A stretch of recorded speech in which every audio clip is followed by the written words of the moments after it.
Hello friends, कैसे हैं आप लोग। सबको मेरा जय भीम। नमो बुद्धा। बुद्ध और उनका धम्म। धम्म दीक्षा जोर जबरदस्ती से नहीं।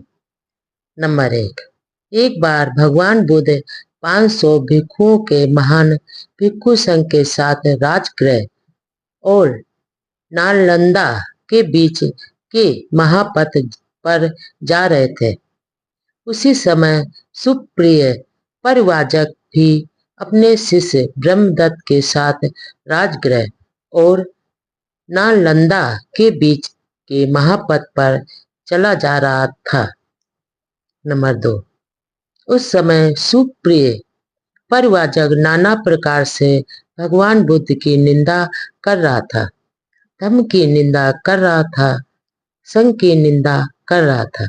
लेकिन उसका एक शिष्य तरुण ब्रह्मदत्त नाना प्रकार से भगवान बुद्ध की प्रशंसा कर रहा था, धम्म की प्रशंसा कर रहा था तथा संघ की प्रशंसा कर रहा था।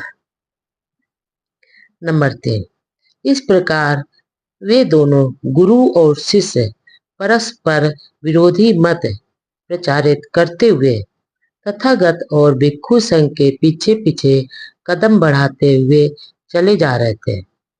नंबर 4, अब भिक्षु संघ सहित तथागत रात विश्राम के निमित्त अम्पलाटिका वन के राज उद्यान में ठहरे। इसी प्रकार सुप्रिय परिव्राजक और तरुण शिष्य ब्रह्मदत्त भी वहीं रुका और वहां उस विश्राम स्थल पर ही गुरु शिष्य का वही विवाद जारी रहा। नंबर 5, प्रातःकाल बहुत से भिक्षु उठे और वहां एकत्र हुए तो उनकी बातचीत का विषय सुप्रिय और ब्रह्मदत्त का परस्पर विवाद ही था।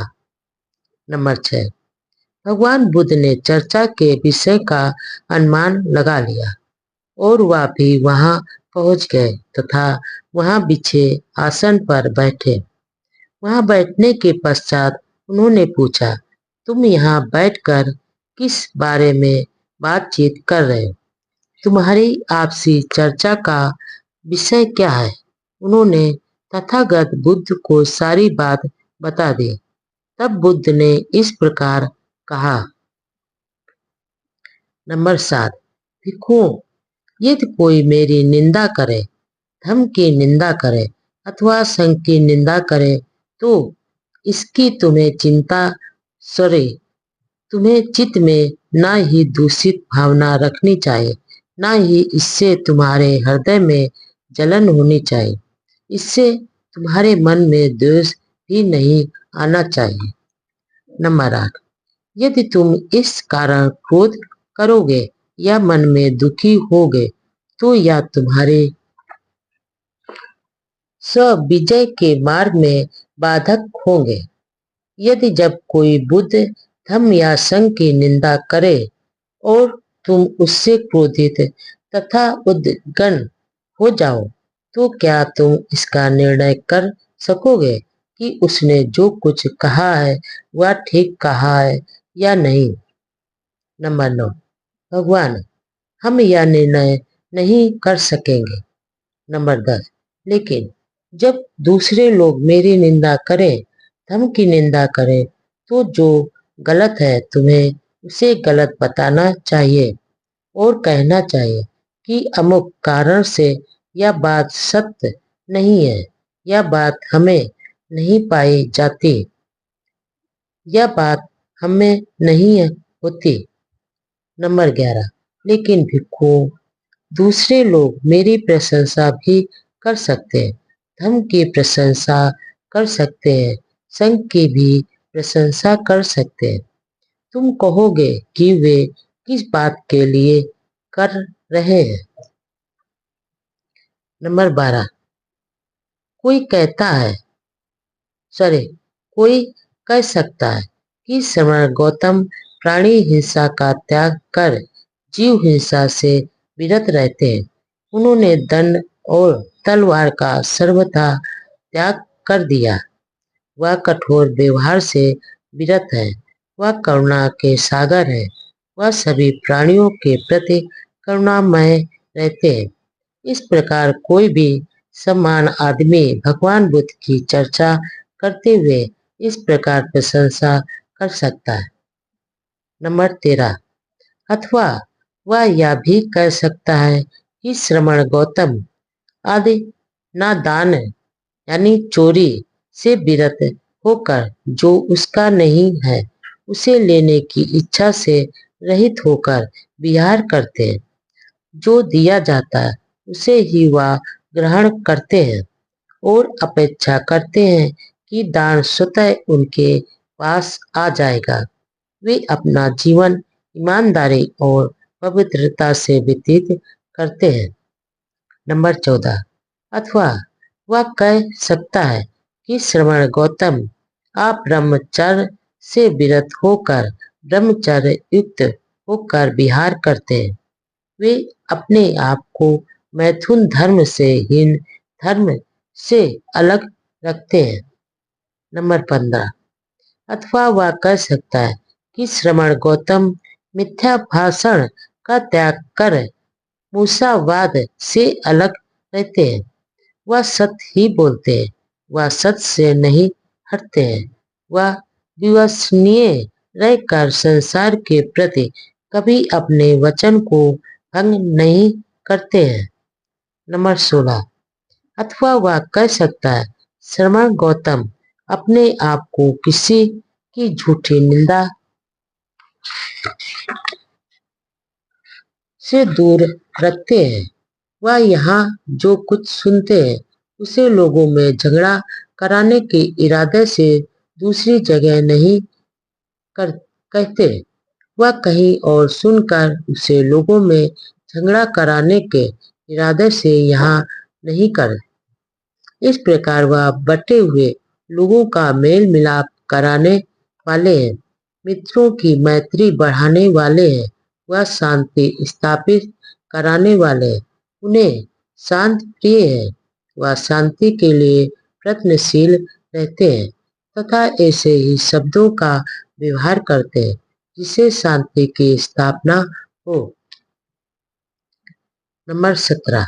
अथवा वह कह सकता है श्रवण गौतम कटु शब्दों का त्याग कर कठोर वाणी से दूर रहते हैं।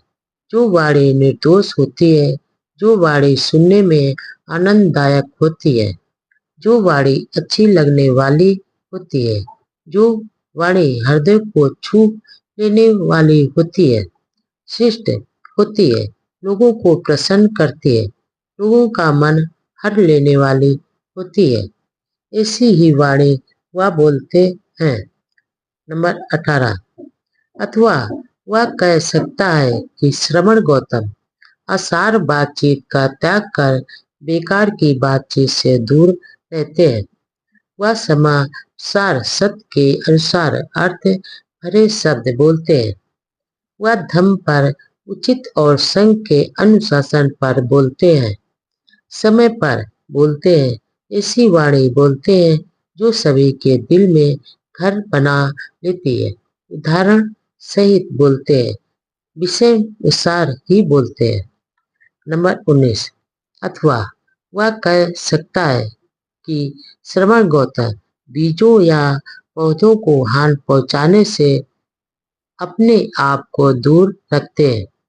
वह केवल एक बार ही भोजन ग्रहण करते, वह रात को भोजन ग्रहण नहीं करते, वह अपराह्न में भोजन ग्रहण करने से विरत रहते हैं। वह मेलों, नृत्य, गायन और संगीत को देखने सुनने से विरत रहते हैं। वह माला पहनने, सुगंधियों लेप से स्वयं को अलंकृत करने से विरत रहते हैं। वह बड़ी और ऊंची शैयाओं का उपयोग करने से दूर रहते हैं। वह चांदी सोने को स्वीकार करने से भी दूर रहते हैं।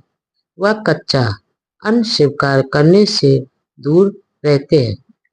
वह स्त्रियों अथवा लड़कियों को स्वीकार करने से दूर रहते हैं। वह दास दासियों को स्वीकार करने से दूर रहते हैं। वह भेड़ बकरियों को स्वीकार करने से दूर रहते हैं। वह मुर्गे मुर्गियों तथा सूअरों को स्वीकार करने से दूर रहते हैं। वह हाथियों गाय बैलों घोड़ों तथा घोड़ियों को स्वीकार करने से दूर रहते हैं। वह ऊसर या बोई हुई जमीन को स्वीकार करने से दूर रहते हैं। वह मध्यस्थ अथवा संदेशवाहक बनने से दूर रहते हैं। वह किसी भी वस्तु को खरीदने बेचने से दूर रहते हैं। वह तराजू या बटखरों से किसी को ठगने से दूर रहते हैं। वह रिश्वत वंचना और ठगी के टेढ़े मेढ़े रास्तों से अलग रहते हैं।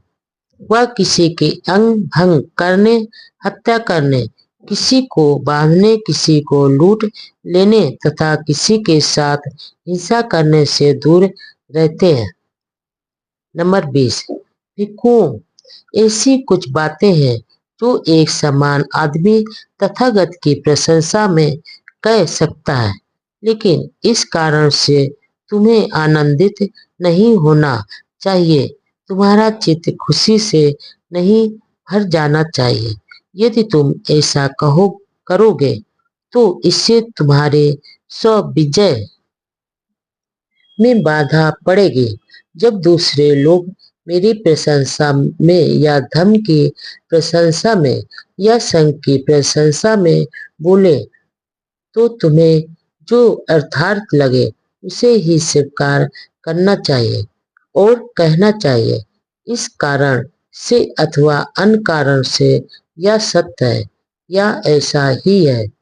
यह बात हमें भी पाई जाती है। यह गुण हम में है।